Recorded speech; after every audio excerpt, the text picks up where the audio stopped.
저는 35살 여성입니다. 현재 직장을 다니고 있어요.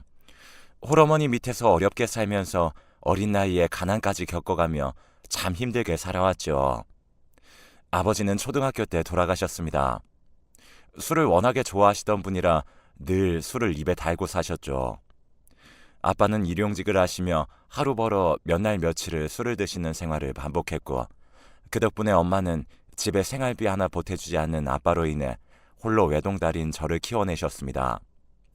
엄마는 식당도 해보시고 보험도 해보시고 화장품도 팔아보며 안 해본 일 없게 이것저것 일을 하며 저를 키우셨어요.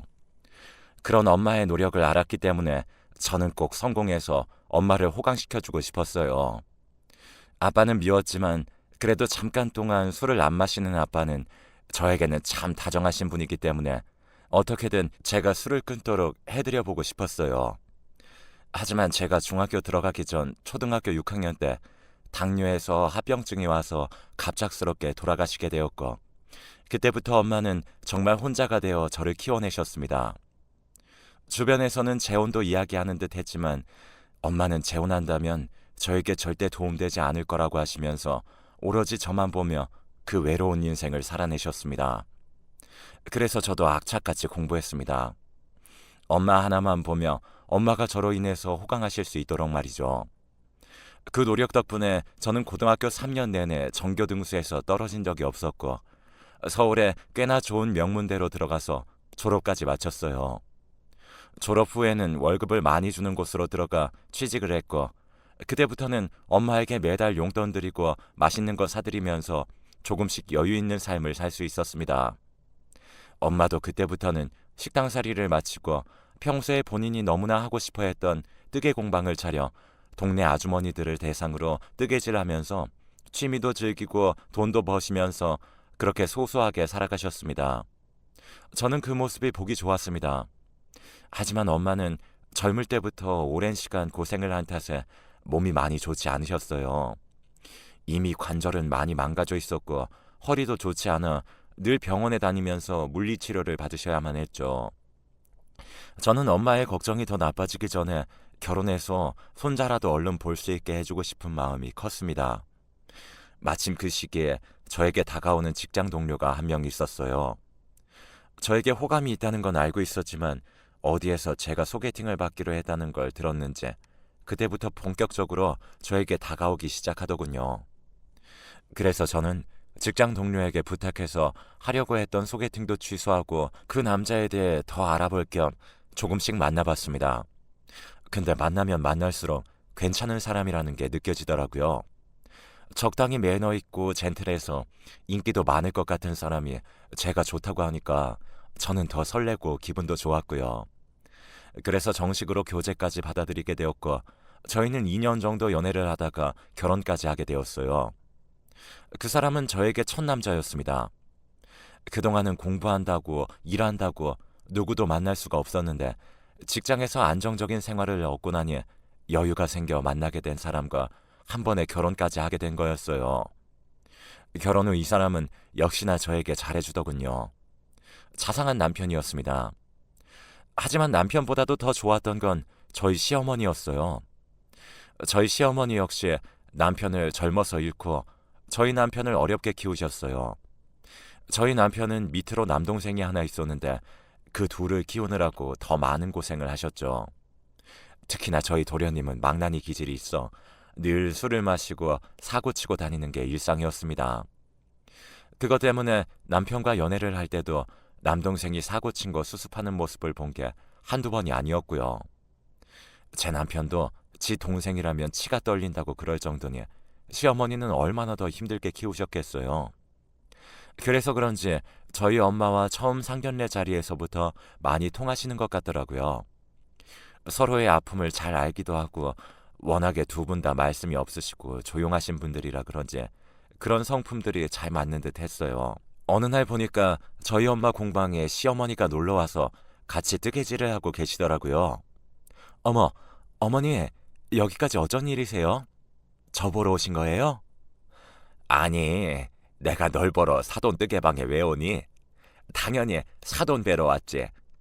나 이 뜨개질 태어나서 처음 해보는데 왜 이렇게 재밌니? 사돈께서 참 잘 가르쳐 주셔서 요즘 여기에 재미 붙였어. 앞으로 종종 올 거니까 나와도 내쫓지 마라. 아이, 어머니, 당연하죠. 얼마든지 오세요. 오셔서 저희 엄마랑 같이 서로 말동무도 하시고 잘 지내시면 저희가 더 좋죠.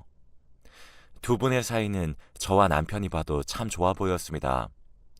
서로에게 좋은 친구가 생긴 것 같아 저는 많이 뿌듯했어요. 하지만 그 뿌듯함도 오래가지 못했습니다. 얼마 뒤 저에게 청천벽력 같은 소리가 들려왔거든요. 저는 그때 한창 직장에서 일을 하고 있을 때였어요.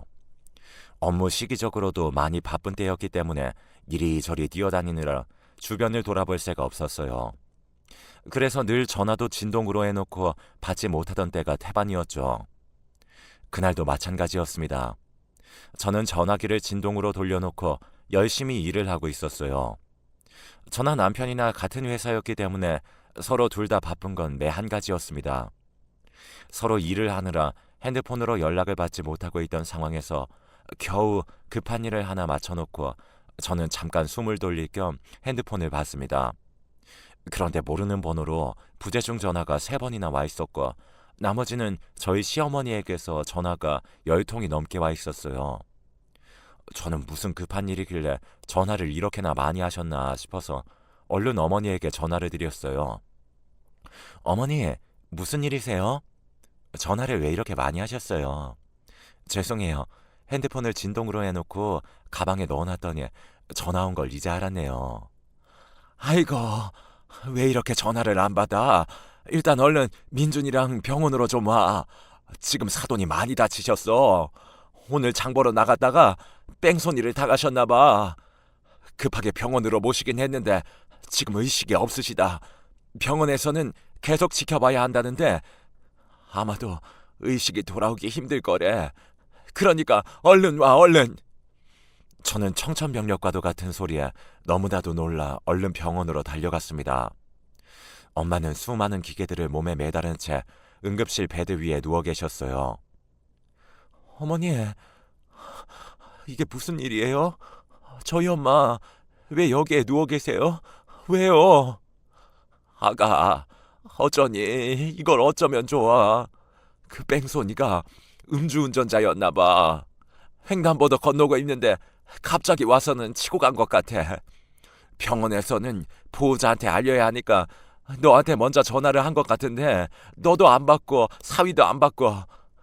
근데 제일 최근 전화 목록에 내가 있어서 나한테까지 전화가 왔더라고. 일단 위기는 넘겼다고 하니까 조금만 더 지켜보자. 아가, 너무 걱정하지 말어. 저는 시어머니의 소리가 귀에 들려오지 않았습니다. 그저 제 눈앞에 누워있는 엄마에게 온 신경이 쏠려 있었고 어떻게 해야 할지 조금도 감이 잡히질 않았어요. 그저 제발 옛날처럼 다시 눈을 떠서 인자하게 저를 보고 웃어주면 그걸로 족할 것 같았습니다. 하지만 그것마저도 저에게는 큰 기대였어요. 결국 엄마는 그날을 넘기지 못하고 돌아가셨습니다. 저는 세상이 무너지는 것 같았어요. 남편도 있었고 시어머니도 있었지만 세상에 아무런 조건 없이 날 사랑해주는 우리 엄마가 사라져버리니 모든 것을 다 잃은 것만 같았죠. 저는 그날 이후로 거의 정상적인 생활을 할 수가 없었습니다. 엄마를 잃었다는 슬픔이 너무나도 커서 삶의 의욕이 다 사라져버린 듯 했어요. 그때마다 저를 돌봐주신 건 저희 시어머니였어요. 아가, 자꾸 이렇게 밥도 안 먹고 멍하니 있으면 사돈도 하늘에서 슬퍼하셔. 그러니까 제발 이 밥 좀 먹어보자. 어? 괜찮아요, 어머니. 어머니 드세요. 저는 좀 쉬고 싶어요. 어머니는 계속해서 괜찮다고 하는 저를 보며 안타까워하셨어요. 그리고는 하루도 빠지지 않고 저희 집으로 찾아오셔서 온갖 반찬을 만들어주시며 저희 집 냉장고를 채워주셨고요. 그리고 손수 상까지 차리셔서 제가 먹을 때까지 옆을 지켜주셨습니다. 처음에는 저는 쳐다도 보지 않았어요. 하지만 하루도 빼먹지 않으시는 어머니의 노력을 무시할 수 없었어요. 그래서 결국에는 한 숟갈씩 뜨게 되었고 그게 한 달 이상 흘러가다 보니 조금씩 마음이 채워지면서 회복될 수 있었습니다. 그렇게 저는 엄마를 잃은 슬픔을 이겨낼 수 있었어요. 물론 저희 남편도 노력을 많이 했습니다. 그래서 잘 일어날 수 있었던 거였고요. 하지만 하늘은 제 편이 아니었던 것 같습니다. 저희 엄마를 뺏어간 것도 모자라 이번에는 그렇게 착하고 다정했던 저희 남편까지도 뺏어가려고 했어요. 이번에는 생이별이 아닌 남편의 변해버린 모습으로 말이에요. 엄마가 돌아가신 뒤에 1년 정도가 흘렀습니다. 남편은 갑자기 돌연 저에게 오더니 일을 그만둬야겠다고 하는 거예요. 여보, 나 일 그만두려고. 혹시 희수 선배 기억나? 그 선배, 남편이 이번에 사업을 하나 시작하는데 파트너가 좀 필요한가 봐. 근데 마침 무역일이래. 내 전공이 무역인 거 희수 선배가 잘 알고는 도와달라고 해서 같이 좀 해보려고. 아니, 갑자기 사업을? 당신 사업의 사자도 모르는 사람인데 갑자기 무슨 사업이야? 그래서 나 혼자 말고 파트너로 일을 해본다는 거잖아. 들어보니까 생각보다 수완이 괜찮을 것 같아. 요즘 우리나라 화장품이나 문화 콘텐츠들 많잖아. 그런 거 외국적으로 수출하면서 무역 시장 넓혀가려는 것 같은데 내가 잘해볼 수 있을 것 같아. 그러니까 당신이 응원해줘. 저는 남편의 이야기를 듣고 좀 의아하긴 했지만 그래도 남자이고 가장이라면 한 번쯤은 이런 도전을 해보는 것도 괜찮겠다 싶어서 실패를 하든 성공을 하든 일단은 해보라고 했어요. 하지만 그 일이 저희 남편을 앗아갈 것이라고 전혀 예상하지 못했습니다. 남편은 처음에는 신이 나서 일을 하기 시작하더군요. 얼마나 재미있게 일을 하는지 늘 콧노래가 남편의 입에서 떠나가질 않았어요. 하지만 몇 달 뒤 남편은 저에게 심각한 목소리로 말했습니다. 여보, 지금 사업 구상하고 있는데 자금이 더 필요할 것 같아. 아무래도 내 돈 말고도 우리 모아두었던 돈 좀 더 써야 할 것 같아서 말이야. 그거 좀 잠깐 가져다 쓰면 안 될까? 뭐? 그건 절대 안 돼. 그거 우리 아이 낳고 나면 더 큰 집으로 이사 가려고 모으고 있는 거잖아. 당신은 어떻게 손댈 게 없어서 그걸 가지고 가려고 해? 그건 절대 안 돼. 남편은 우리의 유일한 재산인 돈까지 가지고 가려고 했습니다. 하지만 그건 절대 제가 안 된다고 말렸어요. 그랬더니 남편도 순순히 알겠다고 하고는 두 번 다시 이야기를 꺼내지 않더라고요. 하지만 거기에서 저는 조금 더 남편을 의심하고 그 통장을 아예 제가 관리를 해야만 했습니다. 그 이야기가 끝난 것으로 알고 있던 저는 몇 달 뒤 점점 얼굴색이 안 좋아지는 남편을 보면서 걱정이 되었어요. 매번 부르던 콧노래는 들어간 지 오래였고 어디에서 한참을 뒹굴다 오는지 집에 들어왔을 때 보이는 모습은 헝클어진 머리와 엉망이 되어버린 옷매무새뿐이었죠. 여보, 요즘 사업은 잘하고 있는 거 맞아? 안색이 좀 안 좋아. 걱정하지 마. 그냥 잘하고 있으니까. 당신은 당신 일이나 잘해. 뭐? 말을 왜 그런 식으로 해? 나는 걱정돼서 하는 말인데. 아, 무슨 여자가 바깥 일에 그렇게 관심이 많아. 아무 걱정도 하지 마. 그냥 내가 다 알아서 할 테니까. 남편은 걱정 어린 저의 소리에 다짜고짜 화를 냈고 저도 그 상황에 화가 났지만 그냥 요즘 일이 잘 안 풀리나 보다 생각을 하고는 남편을 이해하려고 노력했어요. 그래서 꾹 참고 아무 말 하지도 않았고요. 하지만 남편은 그 뒤로 점점 더 이상해져 갔습니다. 상황이 점점 더 악화가 되어가고 있는지 이제는 집에 완전히 술이 떡이 된 채로 들어왔어요. 여보, 또 술 마셨어? 왜 이렇게 요즘 술을 마셔? 아유, 거참 또 이러네. 내가 뭘 하든 말든 신경 쓰지 말라고. 어떻게 신경을 안 써? 내가 말했지. 다른 건 다 해도 술은 안 된다고. 우리 아빠 술 때문에 우리 엄마 고생시키고 술 때문에 돌아가셨다고 얘기했잖아. 어디서 나를 니네 아빠랑 동급으로 취급해? 남편은 급기야 저에게 소리까지 지르기 시작했어요.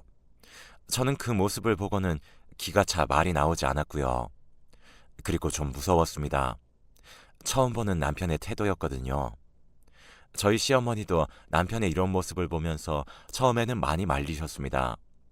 하지만 통하지 않았어요. 그 뒤부터 저희들은 자주 싸웠습니다.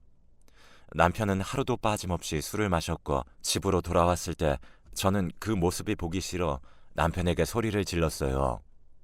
술 마셨어? 또 술 마신 거냐고. 도대체 언제까지 이럴 거야? 언제까지 술에 빠져 살 거냐고. 저는 그날도 어김없이 술을 마시고 돌아온 남편에게 화를 냈습니다. 그리고 그날의 남편은 완전히 술에 정신이 나갔는지 화를 내고 있는 저를 보더니 평소보다 더 흥분을 하기 시작했어요. 이게 진짜 신경 끊으라고 했지? 내일에 상관 말라고 했잖아. 남편은 저에게 소리를 치고는 광기 어린 눈빛으로 싹 변해버린 뒤 벼랑간 제게 손찌검을 했습니다.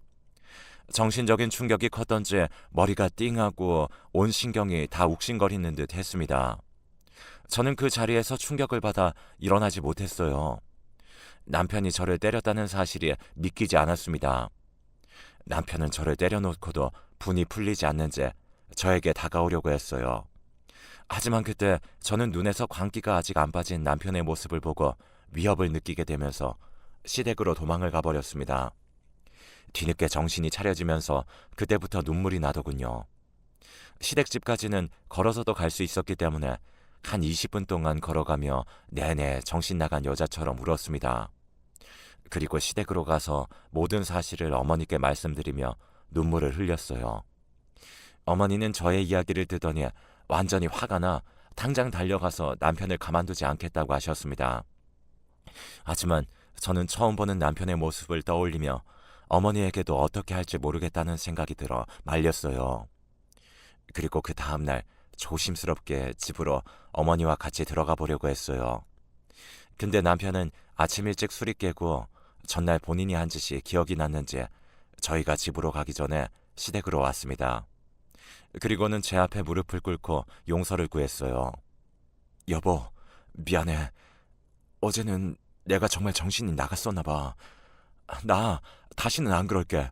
술도 이젠 안 마실게. 내가 얼마나 무서웠는지 알아? 이 나쁜 놈아. 저는 저에게 진심으로 미안해하는 남편의 등짝을 때리며 울었습니다. 옆에서 시어머니도 남편을 한참을 나무랐어요. 이놈의 자식아, 제일 용서 못 받을 놈이 지 마누라 때리는 놈이야. 알아? 다시는 네 부인한테 손찌검 하기만 해봐. 그때는 내가 가만 안 둬. 어머니는 저와 같이 남편에게 으름장을 놓으셨어요. 그렇게 그 사건이 일단락되는 듯 했습니다. 하지만 한번 시작이 되면 그 다음은 쉽다는 말은 사실인 건지 남편은 또다시 술을 마시기 시작했고 술을 마신 뒤 제가 큰 소리를 내면 또다시 손을 올렸어요. 그렇게 한 번이 두 번이 되고 두 번이 세 번이 되면서 저는 이혼을 결심했습니다. 그리고 그러는 사이 남편의 친구가 저에게 찾아와 남편의 상황에 대해 다 이야기를 해주더군요. 재수씨, 제가 민준이 친구로서 진짜 저놈 인생 말아먹으면 안 되겠다 싶어서 말씀드려요. 민준이 쟤 사기당했어요. 근데 재수씨한테 절대로 말하지 말라고 하더라고요. 어마어마하게 받은 대출금이랑 재수씨랑 같이 모은 돈까지 본인이 다 써버린 거 알면 난리 날 거라고, 자기 이혼당할 거라고 절대 말하지 말라고 그랬는데 지금 저 자식 하는 꼴 보니까 안 되겠어요. 그러니까 쟤 좀 옆에서 잡아주세요. 대출에다가 우리가 모아뒀던 돈까지 다 썼다고요? 저는 남편의 친구의 이야기를 들으면서 더 큰 배신감이 들었습니다. 그래서 더더욱 이혼을 결심할 수밖에 없었어요. 저와 약속했던 것까지 다 어기고 그래놓고도 제게 손찌검을 한 그 사람을 용서할 수 없었죠. 남편의 친구는 남편의 인생을 구제해주라며 저에게 전달한 이야기였지만 저는 오히려 그 이야기를 듣고 남편을 더 용서할 수 없어서 이혼을 더 빠르게 진행을 했습니다. 남편에게 이혼을 이야기했을 때도 남편은 술에 떡이 되어 있었어요. 저는 술에 취해 있는 남편에게 이야기를 했고 그때도 남편은 이혼 이야기를 꺼내는 제게 손을 올리려 했습니다.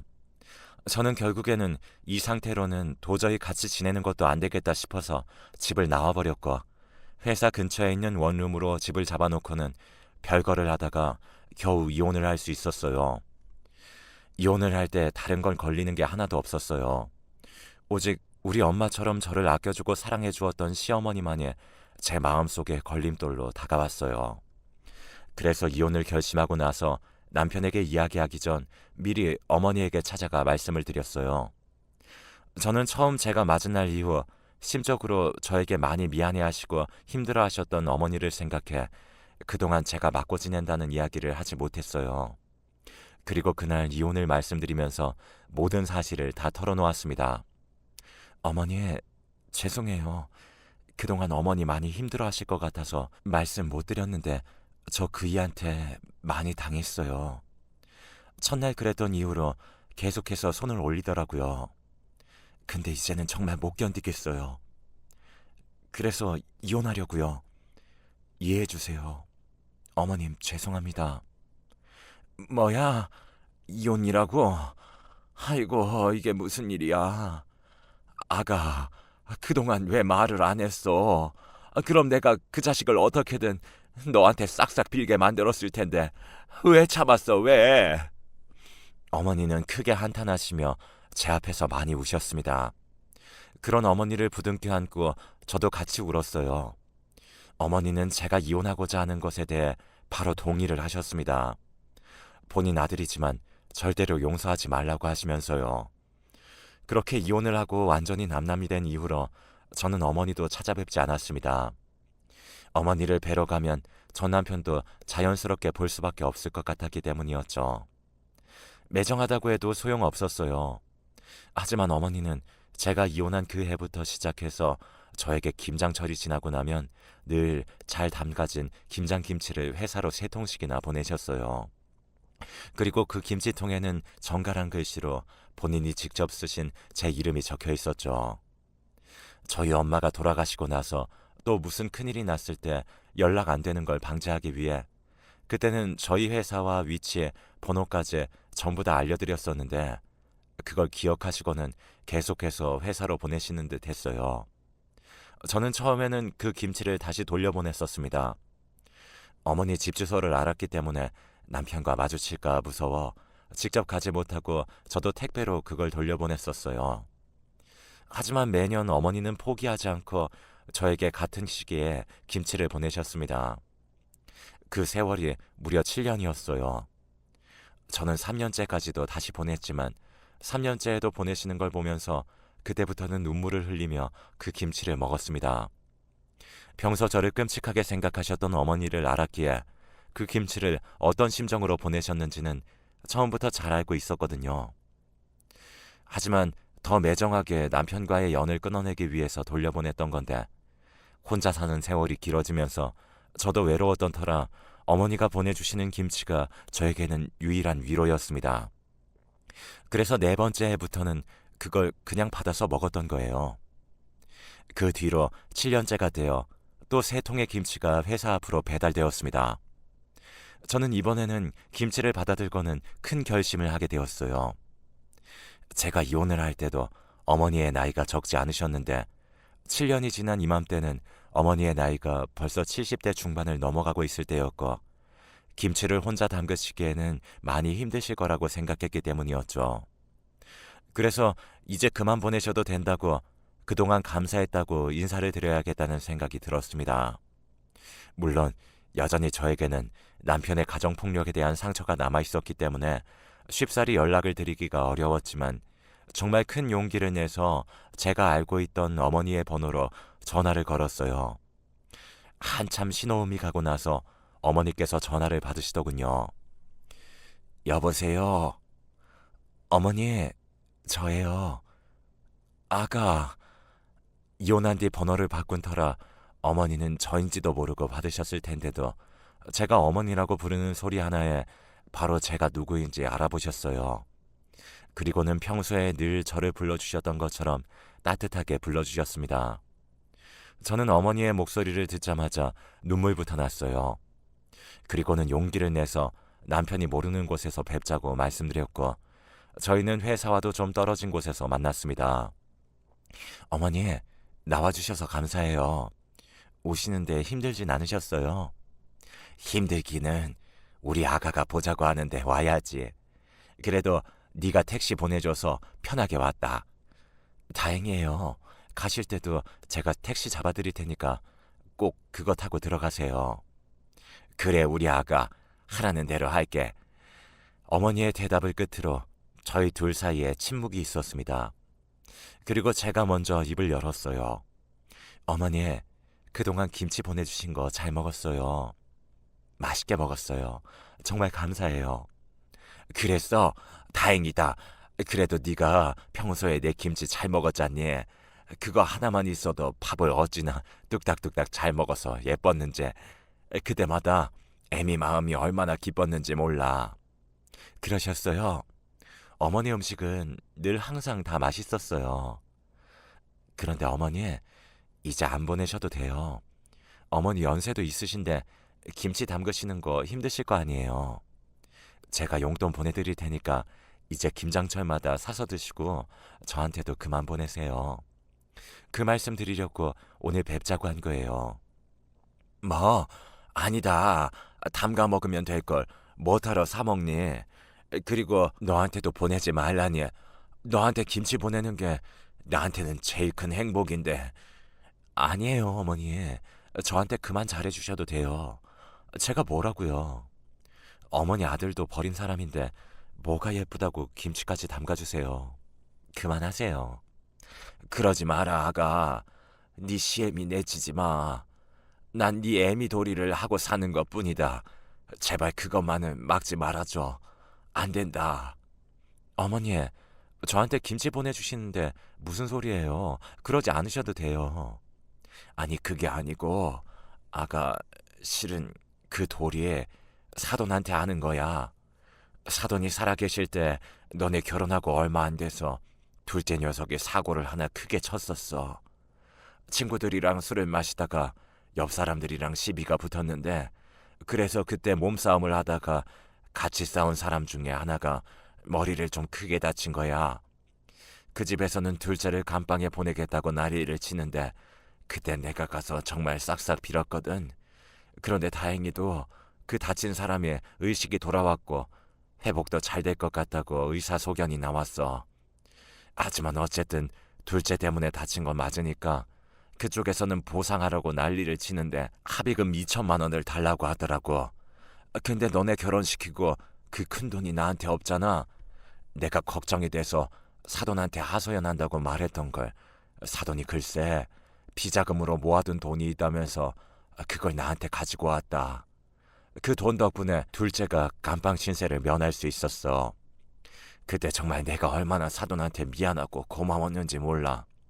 내가 눈물을 흘리며 이야기를 하니까 많은 사람 알아서 좋을 거 하나 없으니까 큰아들한테도 절대 말하지 말고 돈 받은 건 더더욱 너한테 말하지 말라고 하더라고.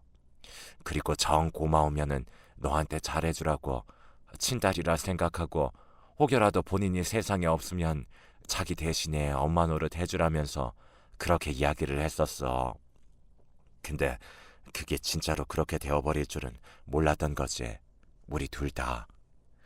저는 어머니의 이야기를 들으면서 전혀 모르고 있었던 사실에 시어머니에 대한 죄송함과 엄마에 대한 그리움이 같이 오면서 마음이 찢어질 듯이 아팠습니다. 그래서 너희들이 이혼한다고 했을 때 내 마음이 참 아팠다. 그리고 너의 그 큰 아픔을 내가 모르고 있었다는 게 한이었어. 우리 아들이야 본인이 잘못한 일이니 달게 받아야겠지만 넌 무슨 죄가 있어서 폭력에 이혼에 겹겹이 그 아픔을 짊어지어야 하니 마음이 아프더라고.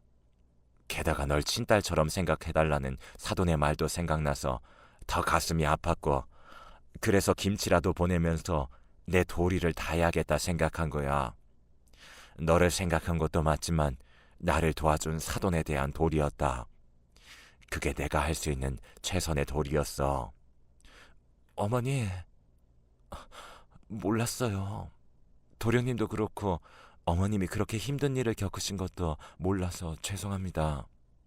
아니야. 우리가 다 말 안 한 건데 뭘. 그냥 있자니.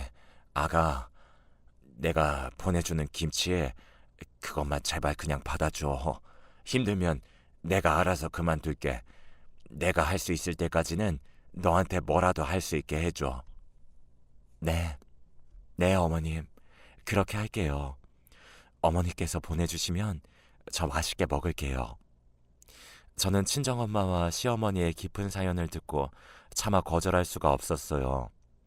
그래서 어머니께서 보내주신 것들은 그대로 다 받기로 했고요. 대신에 저도 어머니에게 작게나마 용돈을 보내드리기로 했습니다. 그래야지만 저도 어머니에게 도리를 다하는 거라는 생각이 들었거든요. 그날 제 남편에 대한 이야기는 하나도 하지 않았습니다.